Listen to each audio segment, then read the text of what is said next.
off with a beat, if we can do it. And 1, 2, 3, 4. 1 and 2, 3 and 4. 1 and 2, 3 and 4. We'll have to work on that last part a little bit. Okay. Before we talk about slope-intercept form, I just want to review what we know about slope. Slope pertains to lines. Positive. Remember, if it's like this, it's positive, right? If it's like this, Negative. it's negative. If it's perfectly flat, Zero. 0. And then the one other thing it could be doing. Undefined. Now, slope-intercept form, that's the way we can make it's the way that we make an equation that's going to tell us how to graph the line. What do you remember about slope-intercept form? Yeah, y equals, Y equals mx plus b. I thought that's what she was saying. It was all kind of mid-yawn there. All right, y, in general, it looks like y equals mx plus b. Slope-intercept form is a way in which an equation can be set up so that we can easily identify two things. What do you think those two things are? The slope, if it's in the name. The slope is the one. What's the other thing that we can easily identify? Yeah, the y-intercept. Now, it's not called slope y-intercept form, it's just called slope-intercept form, but the slope and the y-intercept form. And like you said, it is y equals mx plus b.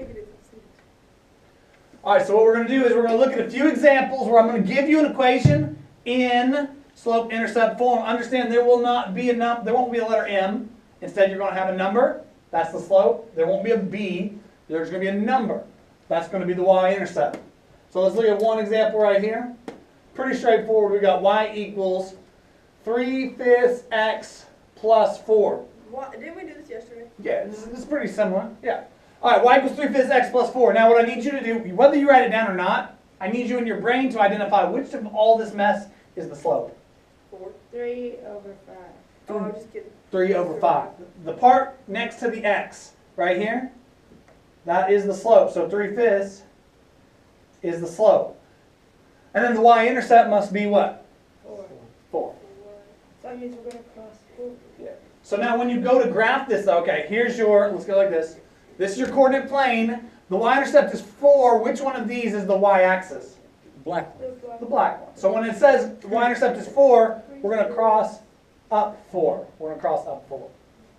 So let's look at our graph.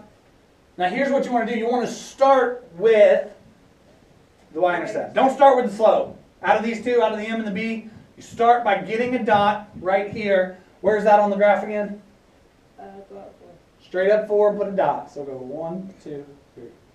Straight up 4. That's your starting spot. The y-intercept is your starting spot. Now, look at what the slope was. 3/5. To get a second dot, in order for me to have a line, I have to have 2 dots so I can draw a line through it.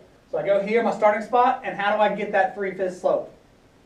You go up 3 and run 5. Go up 3 And run right. and right 5. That gets you all the way to the top, which is still on here, and then right 1, 2, 3, 4, 5.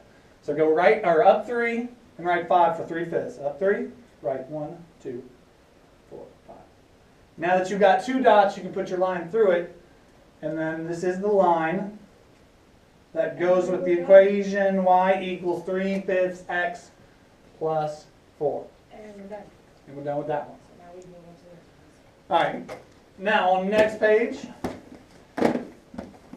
obviously they're trying to trick you a little bit here with this one. It's y equals mx plus b, but something is missing. What's missing? The number of the x. The number on the x. Now, does that make it a 0? So 1. If it was a 0, we would just say 0x. We wouldn't even write x. If there's nothing there, you can slip a little 1 right here and tell me that the slope is 1. Or if you want it to be a fraction, so you know you're rising around, what is it?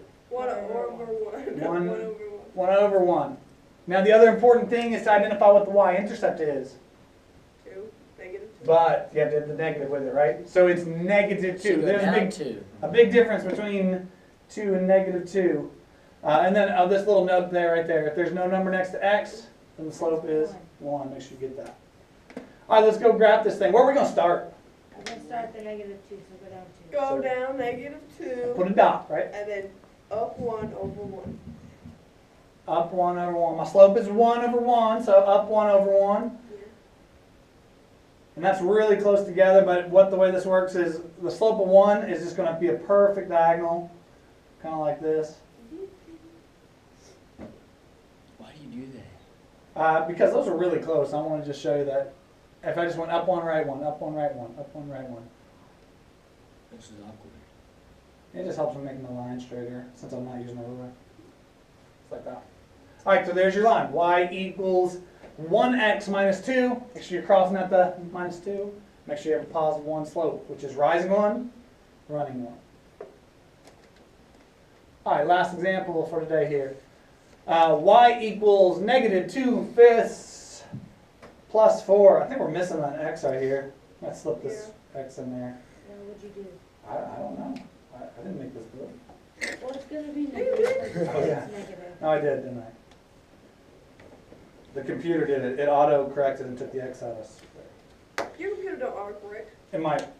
No, Right. top It was math sabotage. All right, yeah, here we go. First thing, identify what is the slope. Negative 2 over 5. Negative 2 over 5. Oh, yeah. That means it's negative, right? So you got to expect it to look like this when you're done.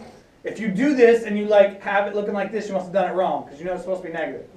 What's my y-intercept? 4. All right. So first, let's just don't go too fast on me here though. Tell me where I'm going to put my first dot. Up 4. Up 4 and put a dot. All right.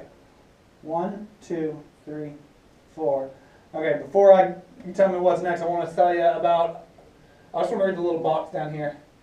If the slope is negative, now normally we rise and run, but if the slope is negative, instead of rising, I want you to drop or fall, But you're always gonna go right. still run right. So go from our dot, and instead of going up, we're going to go down. How much? 5. I mean 2, and then go run 5. Yeah, go down 2 and then run to the right 5. So if it's negative, instead of rise and a run, let's do a fall and a run. So down 2 and right 5. 1, 2, 3. Just like that. And we're done. And now we're done. And now one thing. If, let's say you're doing multiple choice. Hey, with me real quick. If you're doing multiple choice on a problem like this,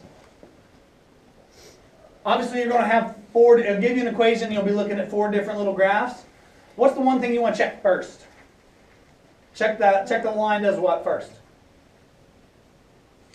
Runs negative or positive. Well, sure, okay. It's negative, so what you're looking for, these, right? Most of the time, you're going to probably see 2 that look like this, and you're going to see 2 that look like this. Then what's the other thing that you need to check for? Check that line does what? Goes through the y-intercept. Goes through 4. Now you could have actually, you could have gone either way. You could have checked this first or this first. Check that it goes through 4 because I bet like 2 of your answers probably cross right here, and 2 of your answers probably cross down here. And if it crosses down here, there's no way that that's a 4. So you can just easily check. Make sure you're crossing at the 4, and then make sure your slope is Sorry, did you get here? negative. Hey, all right, let's end with that same beat. Hopefully we can do it a little bit better. Let's end with that same beat that we started with here. In 1, 2, 3, 4. I messed it up.